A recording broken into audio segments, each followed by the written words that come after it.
In today's video, I'm going to teach you how to center elements in Webflow. Centering elements effectively can enhance the visual appeal of your websites, providing a more balanced and user-friendly experience. The process is relatively straightforward, so let's dive right in.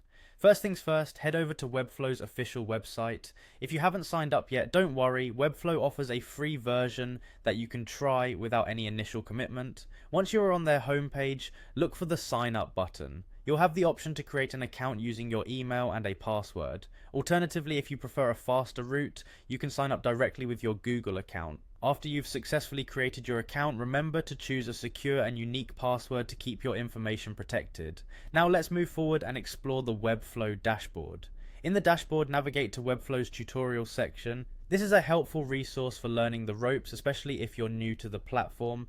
Here we're going to select an element that we want to center. This could be an image, text, or any other design element you're working with.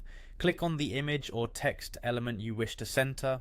This step is crucial, as selecting the right element will ensure you're applying the alignment settings correctly. With your element highlighted, find the typography settings panel on the right hand side of your screen. Here you'll see an option for alignment. Click on it to bring up alignment options. Next, we'll ensure our text or element is centered both vertically and horizontally. For this, use the Flexbox layout feature.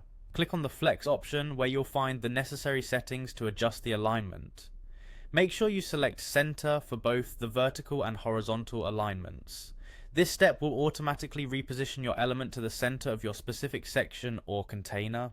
If you're working with a text element and you find other alignment options like left or stretch useful, feel free to experiment with them to see what best fits your design needs. Always remember to return to the center option to ensure alignment is on point. Once you're satisfied with how your elements are centered, it's time to publish your design so that your changes reflect on your live site. Click on the Publish button at the top right of your interface. You'll then be prompted to select the domains you'd like to publish to.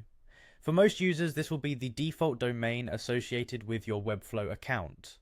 After publishing, you might want a quick review to make sure everything looks great on the live version. If everything meets your expectations, click on Close to exit, or if you'd like to make further tweaks, feel free to continue editing. And there you have it, you've successfully centered elements using Webflow, enhancing the visual aesthetics and functionality of your site. Thanks for watching, and happy designing.